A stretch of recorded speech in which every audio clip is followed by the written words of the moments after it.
به تبار علی.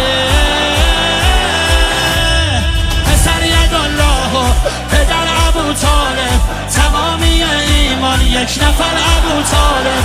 علی که دنیا رو به لرز انداخته، مقابلت خم شد تا کمر ابو طالب.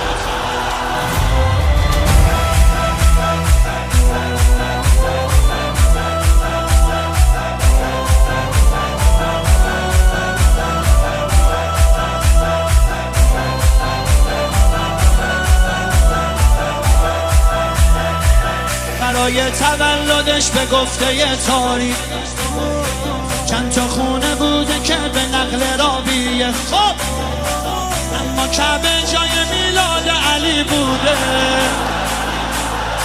پس با این حساب علی کجا؟